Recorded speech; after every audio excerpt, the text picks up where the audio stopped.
Bonjour à tous et bienvenue dans ce nouvel épisode. Aujourd'hui, on va se faire une vidéo d'actualité en bourse et sur l'économie à l'ancienne, car ça fait partie des types de vidéos que vous m'avez demandé lors du dernier sondage, et donc on va continuer à faire des vidéos qui vous intéressent aussi. Le sommaire rapidement, et vous l'avez d'ailleurs aussi en description si vous voulez passer d'un chapitre à l'autre. Donc on va parler de l'état du marché en bourse, de l'inflation, des taux directeurs aussi bien en Europe qu'aux États-Unis, de l'évolution des taux de change entre les pays, du prix du pétrole, des estimations d'inflation à 5 ans données par le marché, de l'inversion de la courbe des taux aux États-Unis, du personal saving rate et de l'immobilier en Europe et aux États-Unis.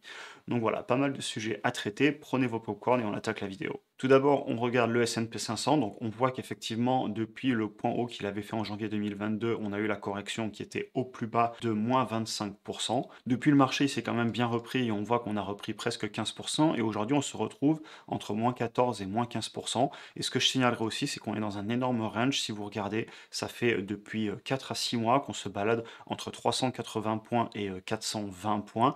Et ben, clairement, le marché, depuis plusieurs mois, on a le sentiment qu'il fait pas grand-chose. Alors, je sais que c'est frustrant, mais moi, je me prends pas trop la tête, comme vous le savez. Quand il en vient du marché, j'achète tous les mois, par exemple, ici, un ETF S&P 500 et aussi d'autres ETF. Et pour rappel, en fait, si je fais ça, c'est parce que je veux pouvoir acheter, quoi qu'il arrive, tous les mois en DCA le marché, tout simplement, parce que l'argent, il faut bien que je l'investisse. Et aussi, j'achète des actions individuelles dans lesquelles j'ai des convictions pour le futur d'après mes analyses. Donc voilà, j'aime toujours rappeler en début de vidéo ma stratégie. Et sachez aussi, d'ailleurs, si vous voulez en apprendre un petit peu plus sur l'investissement en bourse sur le long terme, vous trouverez en description le lien vers les cours vidéo gratuits que j'avais créés sur les bases pour investir en bourse sur le long terme. Et j'ai eu beaucoup de retours positifs dessus. Il y en a pour 1 heure de vidéo. Et donc, c'est pas sur YouTube, c'est directement sur la plateforme de formation. Et voilà, que c'est aussi bien pour les personnes expérimentées que les personnes qui débutent. Je pense que c'est bien d'aller voir aussi des cours qui déroulent sur 1 heure tous les fondamentaux d'une stratégie d'une personne pour ensuite pouvoir se forger sa propre opinion. Et en plus, ça permet de faire des rappels de fondamentaux sur l'investissement sur le long terme en bourse. Donc n'hésitez pas à aller le voir, le lien est en description. On va maintenant aller regarder rapidement les forward PE sur le S&P 500. Donc si vous prenez ce graphique, en fait, ce qui vous montre, c'est en permanence, d'après les analyses sur les 12 prochains mois, quel va être le PI, donc dans un an, donc ici du coup le forward PI. Ici c'est le S&P 500 et vous regardez qu'actuellement on est à 18 et si vous regardez il y a encore quelques mois on était descendu au niveau des 15 donc le marché était vraiment moins cher fin 2022 début 2023, il est remonté un petit peu et moi ce que j'aime surtout voir dans ce graphique c'est sur le très long terme l'historique et si vous regardez aujourd'hui à 18 on se situe quand même sur un prix non pas extrêmement évalué comme on pouvait être lors de la crise de 2000 avec la bulle internet ou alors même en 2020 quand on a vraiment explosé après le Covid, on a explosé en 2021. Donc on voit aujourd'hui que le S&P 500, il n'est pas peu cher, mais il n'est pas non plus extrêmement cher. Ça s'explique aussi parce que les bénéfices sont en train de ralentir dans pas mal d'entreprises. On sait qu'on a des difficultés économiques en ce moment et un ralentissement. Et donc forcément, vu que les bénéfices sont au dénominateur, eh bien si vos bénéfices baissent, ça vous fait augmenter le ratio. Et si vos bénéfices réaugmentent dans le futur, ça va faire baisser le ratio. Donc voilà, c'est à prendre avec des pincettes dans le sens aussi qu'il faut regarder les bénéfices des entreprises dans le S&P 500. Cependant, pour moi, ça reste un très bon indicateur sur le long terme du prix du marché en ce moment. Ensuite, je voulais vous parler du Russell 2000, donc le Russell 2000 en anglais. En fait, c'est 2000 petites capitalisations boursières aux États-Unis et l'ETF, on voit qu'il est pas loin d'un point bas depuis plusieurs années. Et je le regarde tout simplement parce que vous êtes beaucoup à m'en avoir parlé par le passé dans la chaîne, etc. Et je m'y intéresse de plus en plus, donc je vais aller gratter un petit peu ce qui se passe dans cet ETF, les actions représentées, la performance passée, etc.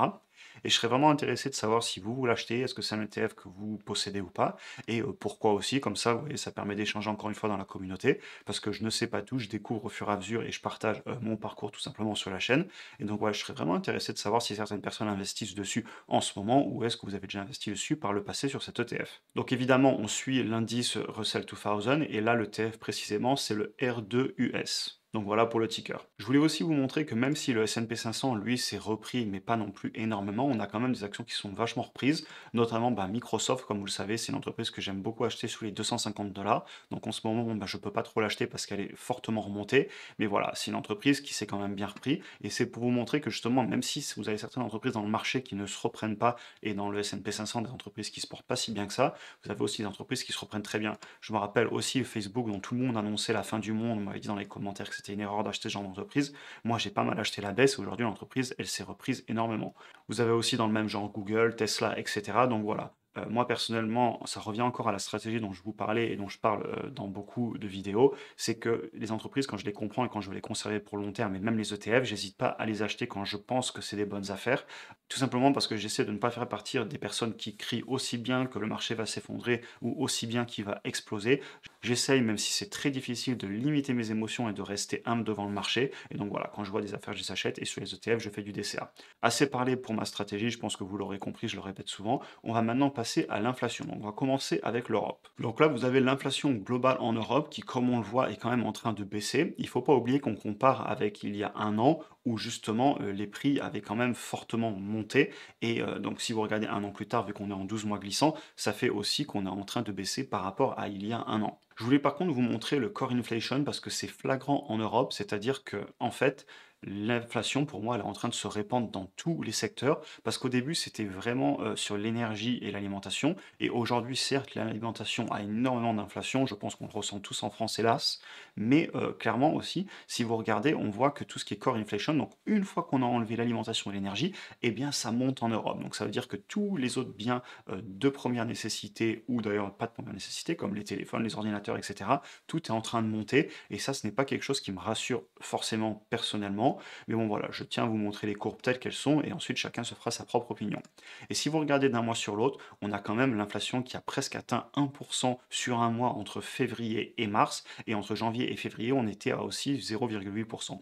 Donc pour moi, l'inflation n'est pas encore résolue en Europe, et d'ailleurs on le verra plus tard, c'est aussi pour ça que la Banque Centrale Européenne continue à monter les taux. Je vous propose maintenant de regarder en France. Donc, on voit que sur l'inflation globale, on n'a pas du tout une tendance baissière comme on l'avait, je vous le montrais en Europe où clairement c'est en train de baisser.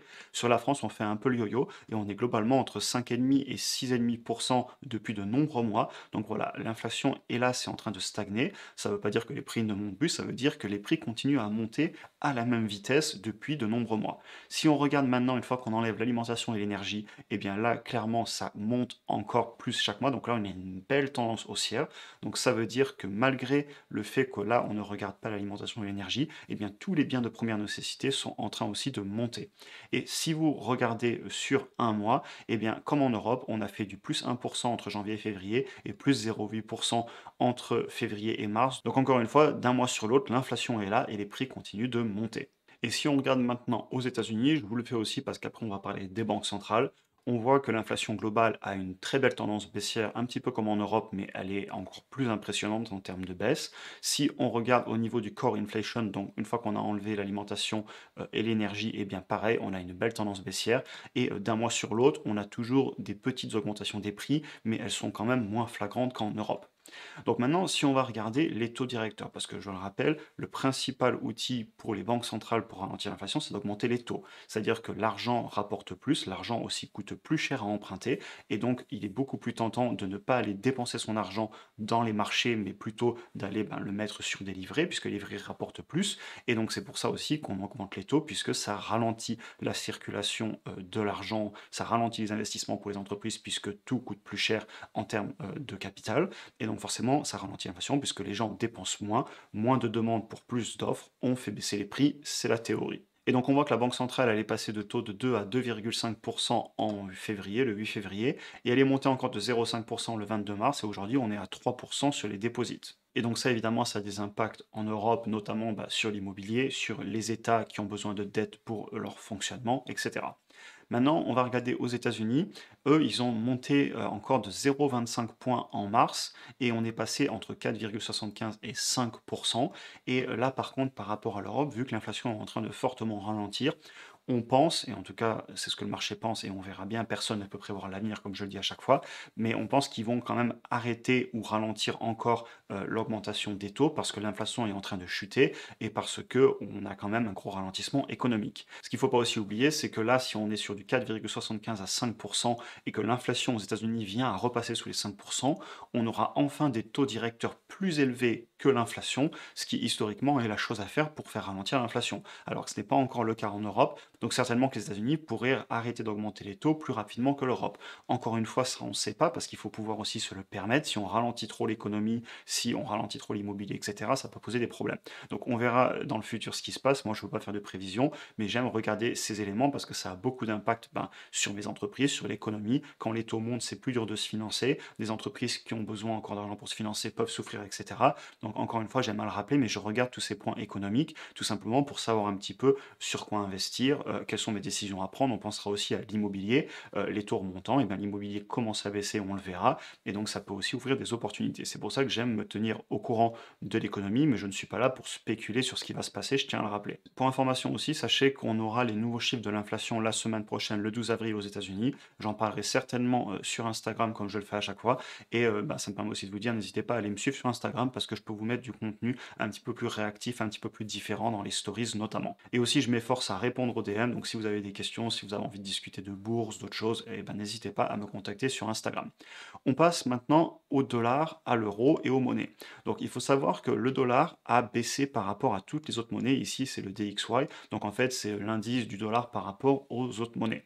Et si vous regardez, eh bien, il a bien corrigé depuis quelques jours et quelques semaines, ce qui fait aussi que l'euro est bien remonté par rapport au dollar. Et ça, je vous le montre parce que ça a beaucoup d'impact, notamment sur l'énergie et l'alimentation, puisque un euro plus fort fait qu'on va acheter moins cher sur les marchés, puisque par exemple le pétrole, l'alimentation, etc., beaucoup de choses sont échangées en dollars sur les marchés internationaux. Donc c'est une bonne chose pour l'inflation, à mon avis.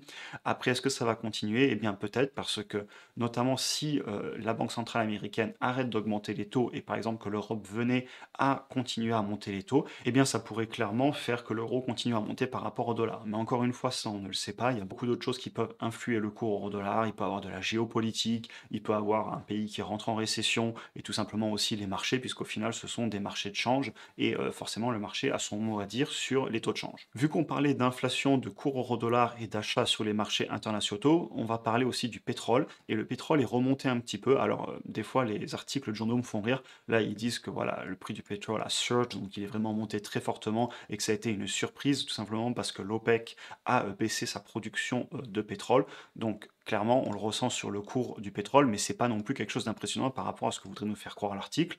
On était juste avant l'annonce, allez, autour des 80-78 dollars, et on est monté de plus 7-8% autour des 84 dollars. Mais si vous prenez par rapport au dernier mois où on a été passé largement au-delà des 120 dollars, on est quand même sur un prix du pétrole qui est un petit peu plus raisonnable qu'il y a quelques mois. Et donc ça se ressent sur l'inflation, c'est les courbes qu'on a vues tout à l'heure.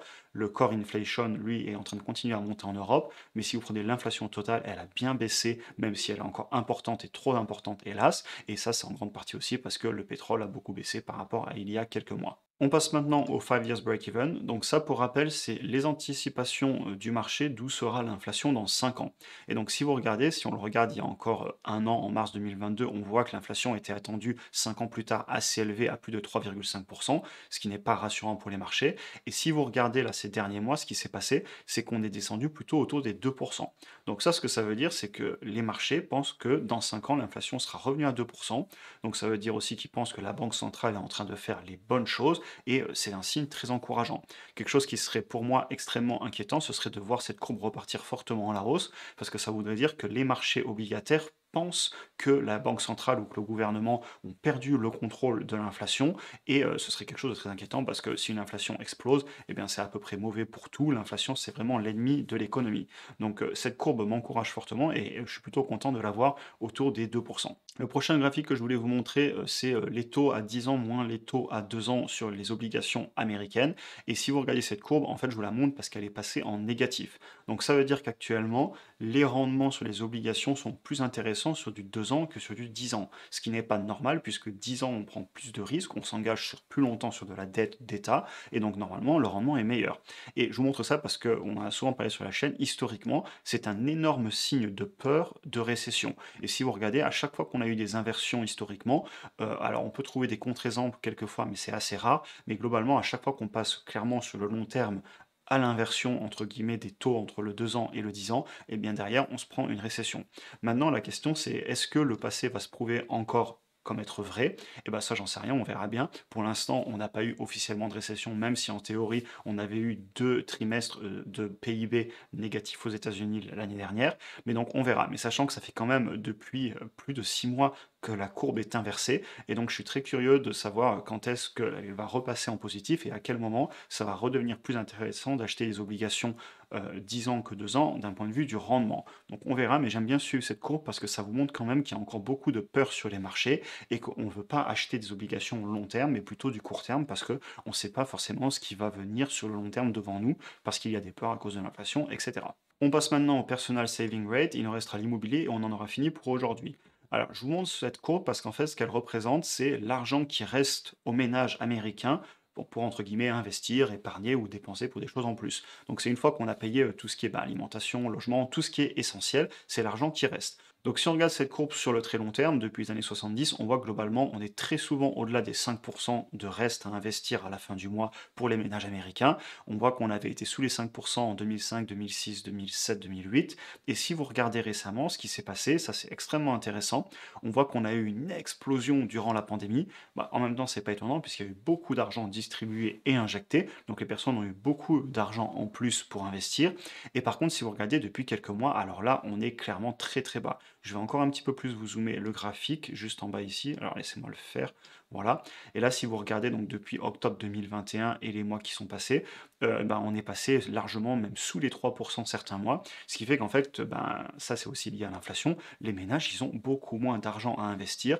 Et donc ça explique aussi que globalement, eh bien, on se serre à la ceinture, on met moins d'argent dans les marchés, il faut se nourrir à la fin du mois. Et c'est une courbe que personnellement, j'espère voir remonter sur le moyen et long terme, tout simplement parce que ce serait un signe qu'on est revenu à la normale, que les salaires sont remontés et sont plus cohérents par rapport au coût de la vie et que les personnes peuvent commencer à réinvestir, à préparer leur avenir et leur retraite. On passe maintenant à l'immobilier, ce sera le dernier chapitre de cette vidéo. Donc là, vous avez le prix médian de vente de maisons aux États-Unis, et je vous ai fait remonter la courbe jusque 2000. Donc on voit qu'il y avait eu une très longue baisse évidemment pendant la crise des subprimes. Ensuite, on a eu un énorme bull run où vraiment les prix des maisons ont explosé, surtout après 2020. Là, si vous regardez, il y a eu une explosion vraiment impressionnante.